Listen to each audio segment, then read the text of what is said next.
Assalamualaikum warahmatullahi wabarakatuh. Yang terhormat Bapak Dr. Oka Widana, kami dari kelompok 8 akan mempresentasikan hasil resume pada buku pengantar ekonomi mikro pada bab 7 tentang teori biaya produksi. Perkenalkan, saya sendiri Jumasri bersama anggota kelompok lainnya. Sebelumnya mohon maaf atas tampilan video kami.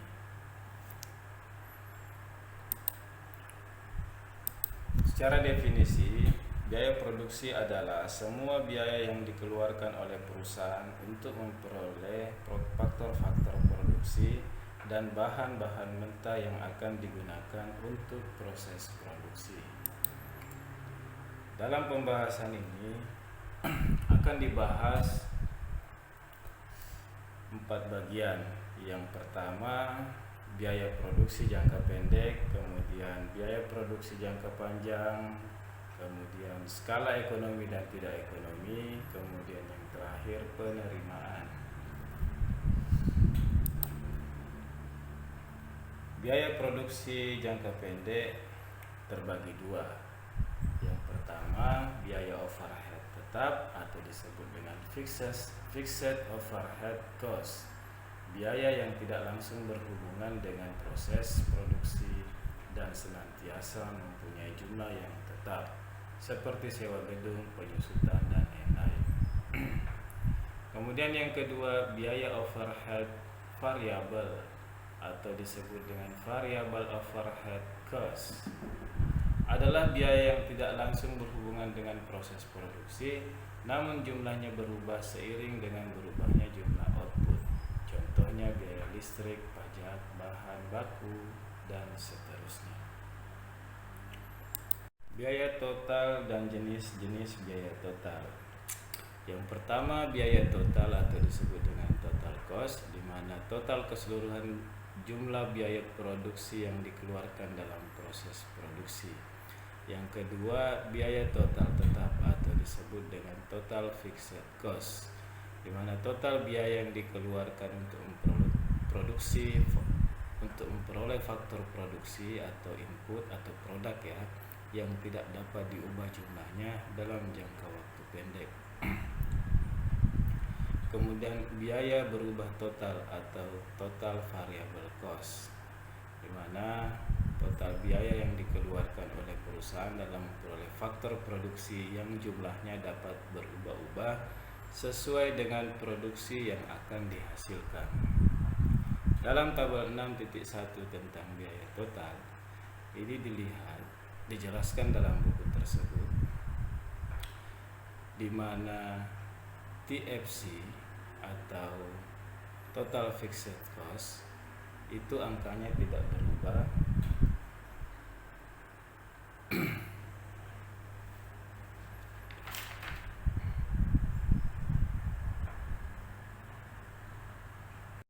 pada tabel 6.1 ini dijelaskan dalam buku tersebut seperti penjelasan sebelumnya tentang apa itu total fixed cost, kemudian total variable cost, kemudian total cost.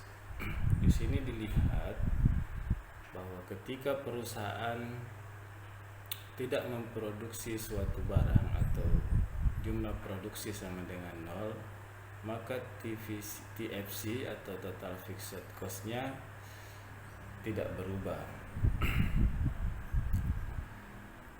Dan total variable cost masih tetap 0 karena suatu perusahaan tidak mengeluarkan suatu produk. Dan total cost dapat dihitung dengan total fixed cost ditambah total variable cost. Poin yang penting dalam tabel ini dilihat dari kurvanya, yaitu semakin besar skala proses produksi atau total cost, maka biaya variable cost atau VC juga semakin besar. Tetapi jika skala proses produksi relatif kecil, maka biaya variabel yang dikeluarkan menjadi Kemudian biaya tetap yang TFC tadi adalah biaya yang sifatnya wajib dikeluarkan oleh produsen di mana ada atau tidak ada aktivitas produksi, seperti yang terlihat pada kurva di samping ini, di mana fixed cost yang biaya tetap itu sifatnya datar, dibuktikan dengan garis datar yang ada di samping ini, di mana tidak mengalami perubahan.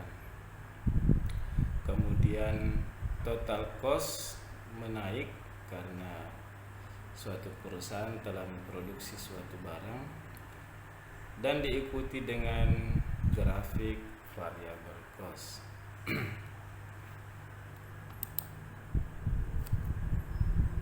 Biaya rata-rata. Biaya rata-rata ada 3 jenis, yaitu yang pertama biaya tetap rata-rata atau average fixed cost, disingkat dengan AFC. Kemudian yang kedua biaya berubah rata-rata average variable cost, disingkat dengan AVC. Kemudian yang ketiga biaya total rata-rata, disebut dengan average cost atau disingkat dengan AC. Dan untuk mendapatkan hasil daripada biaya rata-rata tersebut dapat dilihat pada rumus yang tertera.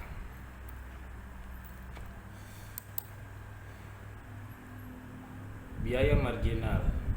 Biaya marginal adalah kenaikan biaya produksi yang dikeluarkan untuk menambah produksi sebanyak 1 unit. Biaya marginal dapat dicari dengan menggunakan rumus MCN sama dengan TCN dikurangi TCN-1, di mana MCN sama dengan biaya marginal produksi ke N, TCN biaya total pada waktu jumlah produksi, TCN-1 biaya total pada waktu jumlah produksi. Atau dapat juga dihitung dengan menggunakan rumus sebagai berikut, di mana MCN sama dengan delta total cost dibagi dengan delta quantity, di mana MCN sama dengan biaya marginal produksi ke N, delta TC sama dengan pertambahan jumlah biaya total, dan delta Q sama dengan pertambahan jumlah produksi.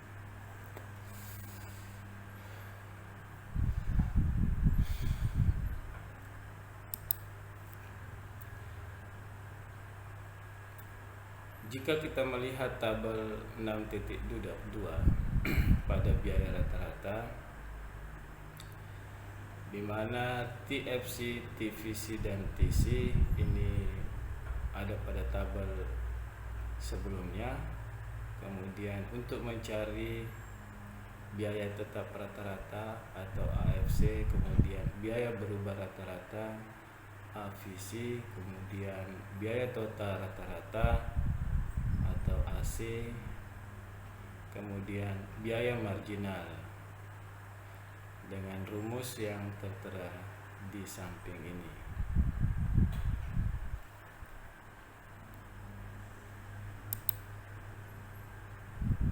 Ketika kita melihat kurva pada biaya rata-rata, jika kurva tersebut dibuat terpisah akan terlihat seperti ini ya, di mana tabel 4.1 tentang biaya rata-rata AFC, kemudian kurva 4.8 tentang biaya variabel rata-rata, kemudian kurva 4.9 kurva biaya marginal, dan kurva 6.4 jika digabungkan akan terlihat pada gambar kurva 6.5.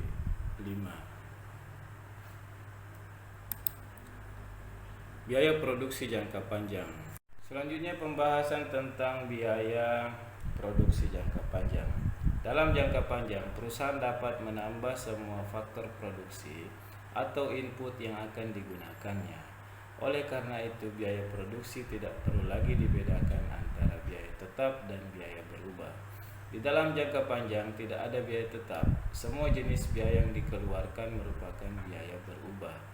Itu berarti bahwa perusahaan bukan saja dapat menambah tenaga kerja, tetapi juga dapat menambah jumlah mesin dan peralatan produksi lainnya. Dalam jangka panjang terdapat banyak kurva jangka pendek yang dapat dilukiskan.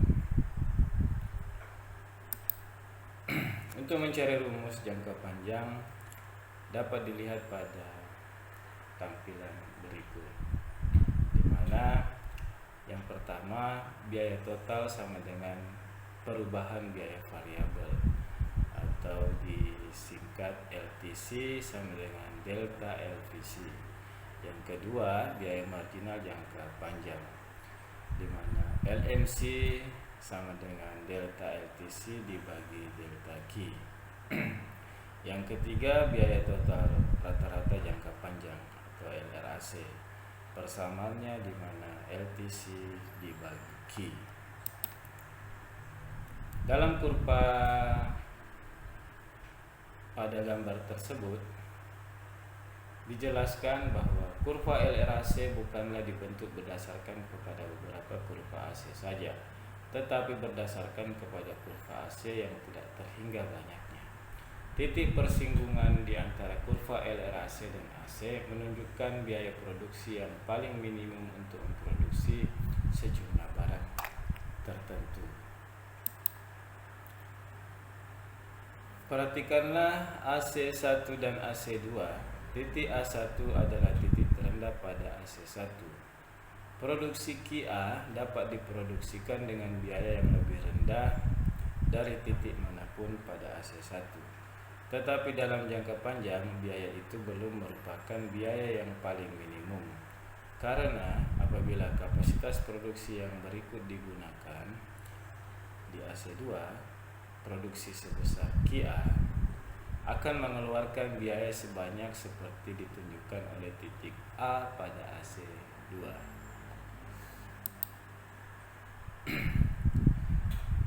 Ini ilustrasi untuk dari kelompok kami, kelompok 8, mencoba untuk menitipkan atau mencari kurva jangka panjang. Untuk menyederhanakan kurva biaya produksi jangka panjang, kami dari kelompok 8 mencoba untuk menyederhanakan bagaimana supaya kami dapat memahami tentang biaya produksi jangka panjang ini. Kami sengaja menempatkan angka 100 sampai 500 pada kolom biaya produksi, kemudian angka 10 sampai 50 pada produk yang dihasilkan suatu perusahaan,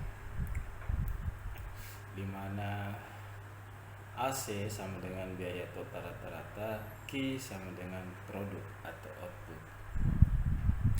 Di sini terlihat pada titik A ke B, seiring bertambahnya jumlah produk yang dihasilkan, maka biaya yang dikeluarkan semakin sedikit.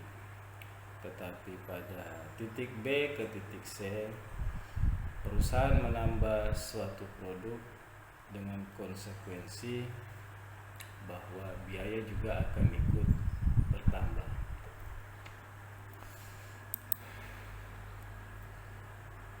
Kemudian skala ekonomi dan tidak ekonomi ini tidak terlepas daripada biaya produksi jangka panjang tadi. Disebut skala ekonomi atau economies of scale apabila pertambahan produksi menyebabkan biaya produksi rata-rata menjadi semakin rendah, maka disebut dengan economy of scale. Seperti terlihat pada kurva tersebut ya. Beberapa faktor penting yang menimbulkan skala ekonomi Yang pertama, produktivitas pekerja bertambah. Bahasan selanjutnya adalah tentang skala ekonomi dan tidak ekonomi. Skala ekonomi atau economy of scale. Apabila pertambahan produksi menyebabkan biaya produksi rata-rata menjadi semakin rendah, seperti pada kurva di samping ini, ketika titik A menuju ke titik B, maka disebut dengan skala ekonomi atau economy of scale. Beberapa faktor yang menimbulkan skala ekonomi yaitu yang pertama, produktivitas pekerja bertambah tinggi dan akan menurunkan biaya per unit. Yang kedua, pengurangan harga bahan mentah dan kebutuhan produksi lain. Yang ketiga, memungkinkan produksi sampingan untuk diproduksi. Kemudian yang keempat, mendorong perkembangan usaha lain. Skala tidak ekonomi atau disebut dengan diseconomy of scale. Disebut diseconomy of scale apabila pertambahan produksi menyebabkan biaya produksi rata-rata menjadi semakin tinggi. Hal ini terlihat pada kurva di samping ini, di mana titik B menuju ke titik C, maka disebut dengan diseconomy of scale. Keadaan ini ditunjukkan oleh bagian kurva LRAC yang semakin bertambah tinggi, yaitu setelah produksi melebihi QB. Pengambilan keputusan dan kebijakan perusahaan yang sangat kaku dan memakan waktu yang lama untuk merumuskannya. Ya, ini tadi untuk menyederhanakan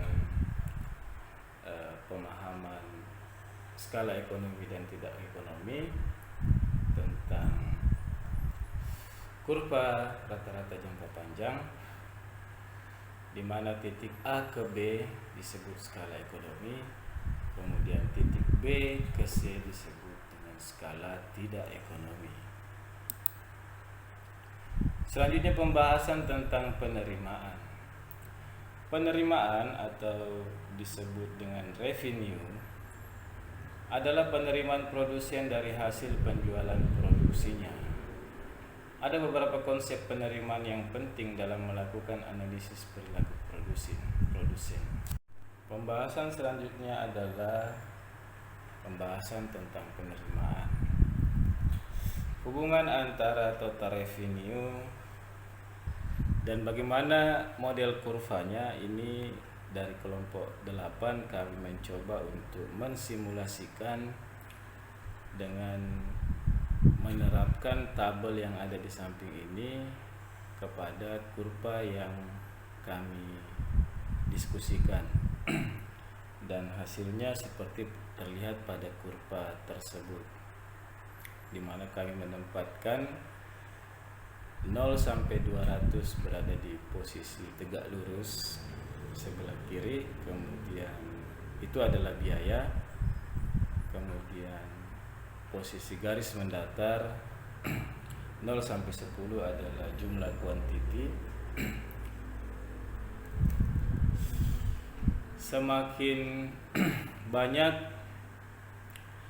produk yang dibeli oleh si konsumen, maka semakin murah juga harga yang akan dibayarkan kepada produsen.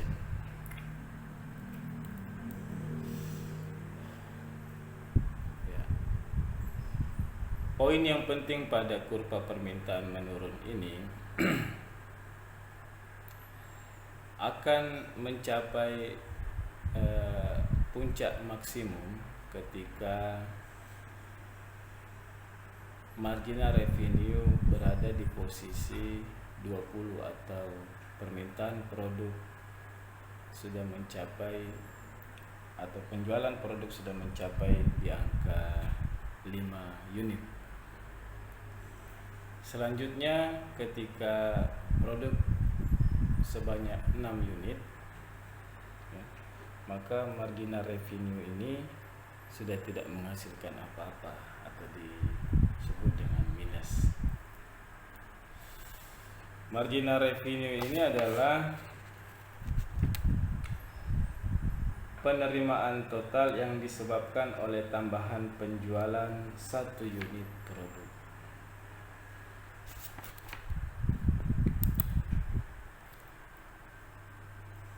Pada buku tersebut dijelaskan kurva permintaan menurun yang dihadapi oleh produsen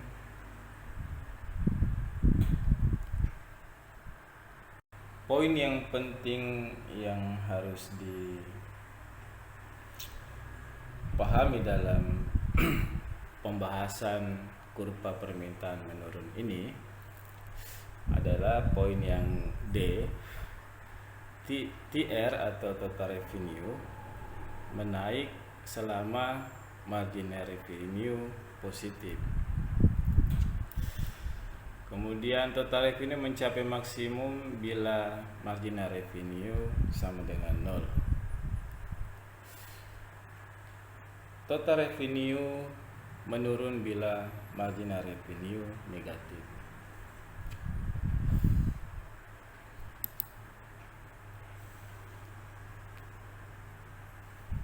Untuk mencari rumus pada kurva permintaan menurun dapat dilihat pada tabel berikut ini dan penjelasan di samping tabel ini, di mana ketika key atau output tidak menghasilkan apa-apa, tapi si konsumen harus mengeluarkan biaya Rp200.000. TR-nya sama dengan 0 karena penjelasan tadi. Untuk mencari TR adalah P dikali Q. Kemudian selanjutnya untuk mencari marginal revenue-nya, di mana total penerimaan atau selisih di penerimaan dibagi dengan selisih quantity atau output ya. Mana 180 pada marginal review ini muncul karena 180 dikurangi 0 sama dengan 180 dibagi dengan selisih antara 1 dan 0 adalah 1, jadi sama dengan 180. Kemudian 140 hadir karena total penerimaan 320 dikurangi dengan total penerimaan 180 dibagi dengan selisih antara output 2:1 dan seterusnya.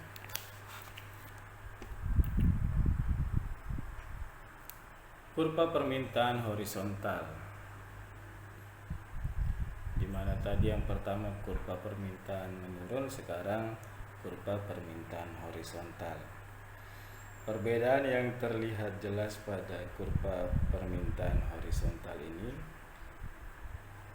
adalah di mana harganya tetap dan marginal revenue-nya sama dengan AR-nya, sama dengan harganya, harga per unitnya. Dapat ditarik kesimpulan bahwa ketika permintaan horizontal ini terjadi, maka keadaan perusahaan atau pasar tersebut adalah sempurna.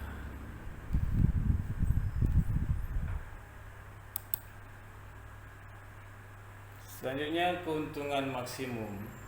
Produsen dianggap akan selalu memilih tingkat output di mana bisa mendapatkan keuntungan total yang maksimum. Bila produsen telah mencapai posisi ini, dikatakan telah berada pada posisi equilibrium. Equilibrium ini adalah sesuatu yang berjalan secara harmonis atau berimbang dan memberikan dampak yang signifikan. Disebut posisi equilibrium karena pada posisi ini tidak ada kecenderungan baginya untuk mengubah output dan harga outputnya. Sebab bila mengurangi atau menambah volume output, maka keuntungan totalnya justru menurun. Hal ini terjadi karena pada posisi equilibrium telah tercapai jumlah output yang optimal untuk mendapatkan keuntungan yang maksimal. Bila produsen menambah jumlah outputnya, bisa menyebabkan output tersebut tidak terserap pasar, yang akan mengakibatkan penurunan keuntungan. Begitu pula bila produsen mengurangi jumlah outputnya, maka akan menyebabkan hilangnya potensi keuntungan yang bisa dicapai perusahaan. Disebut keuntungan maksimum jika kurva permintaan menurunnya seperti contoh ini. Dan disebut penerimaan maksimum jika kurva permintaan horizontalnya menunjukkan grafik atau seperti pada tabel kurva yang ada di layar ini. Dari kami kelompok 8, mohon maaf atas tampilan video ini dikarenakan minimnya fasilitas yang ada. Insya Allah ke depan kami akan menyajikan presentasi yang tentunya lebih baik dari sebelumnya. Kami sangat mengharapkan kritik dan saran pada pembahasan teori biaya produksi ini, tidak lain dan tidak bukan untuk pengembangan diri kami menuju ke arah yang lebih baik. Sekian dari kami, mohon maaf jika ada kesalahan dalam pembahasan tersebut. Billahi taufiq wal hidayah. Wassalamualaikum warahmatullahi wabarakatuh.